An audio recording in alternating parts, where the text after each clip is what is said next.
Hey y'all, welcome back to Ascending with Ashley. I'm Ashley. We're gonna do a collective reading using the Yin Yang Oracle. I feel like we might use synchronicity, or maybe I should do a second reading. I'm not sure. But either way, hello. I have been on a journey back to myself after like a couple weeks of being in an energy of like a hangman energy. But I didn't necessarily mean to put myself there, but yeah, so just want to remind you, if you are feeling out of sorts or stuck, to really just be intentional about getting back into your own energy and honoring who you are. Yeah, we have alchemy and ancestor guides coming through. Yesterday my ancestor spoke to me. I got hurt. I've been too much in my masculine energy, and so I've been, like this morning, I decided to really step back into my femininity. So maybe that's you as well, or vice versa, depending on which energy resonates with you more, masculine or feminine. It doesn't have to do with your anatomy, okay? It's just your energy. The masculine is the doing, and the feminine is the being, okay? And I've been doing too much, so I got either a fracture or a sprain, and I am going to be chilling, okay?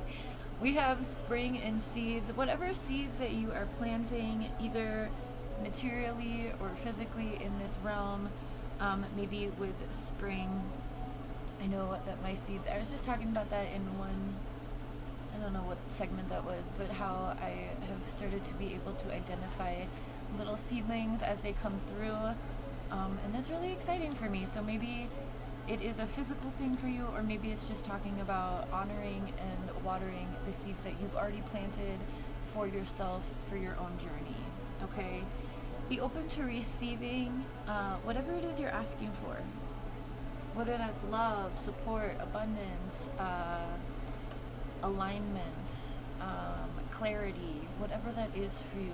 If you are asking for that, be open to receiving it, okay? We are spiritual beings navigating a physical reality. So at any time when you're feeling overwhelmed with that, just try to pull back your energy and center yourself in your knowing of what you believe in, okay? We have inner child healing. When we feel stuck, sometimes the best answer is to do some healing with our inner child. I feel like that's one of the ways that we get back into our center, is like, what would the little one of you want in this moment? Whether it's a snack, a movie, a song, a nap, and thinking of your little one within you as every point of childhood, not just like as a baby or not just as a toddler. I think a lot of people think that, but like even as an adolescent, even as a 20-year-old, if you're, past that point, what would that person want, right? I think we've done a lot of talk about childhood healing or inner child healing. And as you grow up, adults still try to make you feel inadequate, or are very condescending to your ideas or the way things are. So whatever things you need to do to feel safe within your own being, to allow yourself to not be so guarded or resistant in your own knowledge of yourself. It doesn't necessarily mean welcoming people in. I think oftentimes, remember that saying, people can only meet you as far as they've met themselves. And without a few ego deaths, people can just project on you, and that is not the way to go either, right? It's going to turn into like a shit show or like a pissing contest. So we have Mercury, messages, travel, and communication. One or all of those things could be resonating with you. Maybe you're seeking messages. Maybe the messages that you're seeking are from your spirit team. Just quiet yourself, however you do that. I like to use my aerial swing and like watch the birds and pretend like I'm flying. In the moments that I feel a little bit too restricted, So I don't know, maybe go to the park and swing. Maybe if you have access to a theme park, maybe you just need to like experience some adrenaline and happiness. I feel like there was a card that flipped. I'm not seeing it.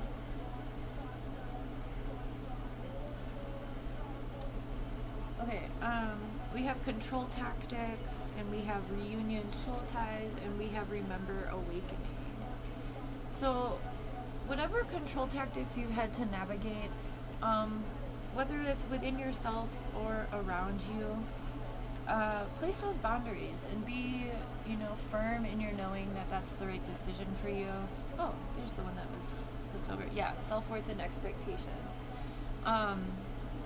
Sometimes people, like I just mentioned, who haven't had an ego death or 2 or 3 or a million, project, and that can look like control tactics, whether there's like a monopolization of your time or your energy, or someone trying to break down your self-esteem.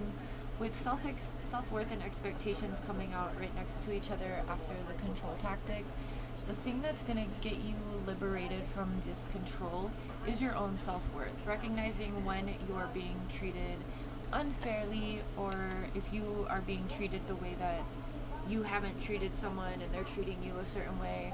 Acknowledge that for what it is and place those boundaries to protect yourself.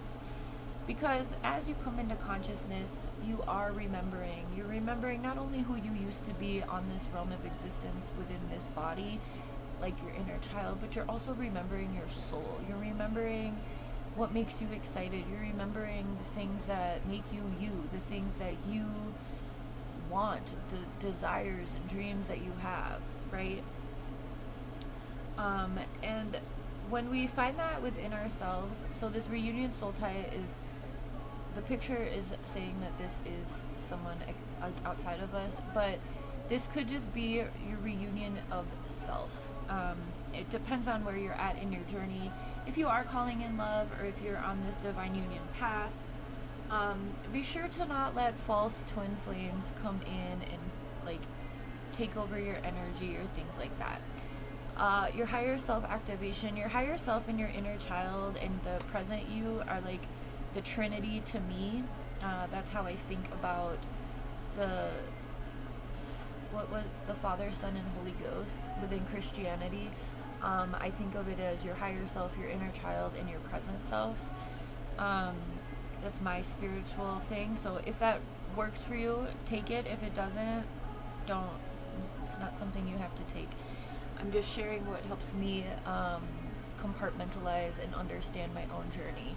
I'm not in competition with anyone except who I was yesterday. But a lot of times energies will come in and compete with you without your consent, and the universe will make that known to you in a lot of ways. And I've been navigating that. I've been asking myself, whose energy is this? And I finally figured it out. So I hope that works for you as well. Throughout all of this, the courage to change is a necessity. Change is the only constant. I remember how uncomfortable I was when I heard that, and I have fully embodied it now. Change can be a really scary thing. I feel like the system in which we live under has made change seem like a really bad thing, but just think of change as growth. There's nothing to fear. If you think about change as growth, then you can just seek nature when you're feeling bogged down by anything. Notice how the plants are changing. Notice how the trees are shedding or gaining. Notice how the wind is moving the world, right? At this time, okay, we have a few shadow aspects coming out for cycles of completion. And then okay, so for cycles of completion and forming a solid structure, there are 4 shadow aspects between these 2 things. So I'm going to read what they are. And so this is forming a solid structure, is the very last card of the reading, with ancestors and alchemy as the first. So whatever your process of magic is right now, just recognize that. So the cycles that we need to release Whatever is keeping you stuck or bound, it could be a person, a place, a thing, a habit, a behavior, a way of thinking. Maybe you need to express your truth about something. Maybe there was some sort of abuse or some sort of coercion. Um, Either way, maybe you just need to speak your truth on it and set a boundary. Maybe there's something that you are regretting doing or not doing, and you are repressing your future by holding on to whatever that is.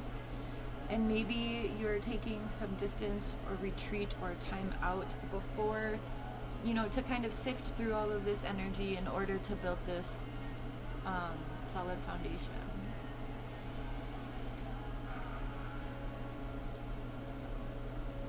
I want to pull a few affirmations for us, get us back on track, call your energy back to you, whatever you are going through. Whatever is making you feel stuck, hold on to your inner child. Like, take your inner child's hand and be like, hey, I got you.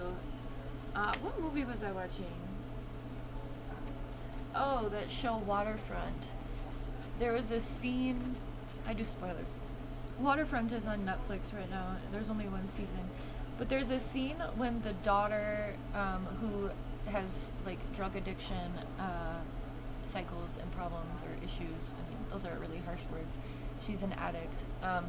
But there's a scene in which she like experienced something as a child, and she goes back as her adult self and comforts the child in that moment.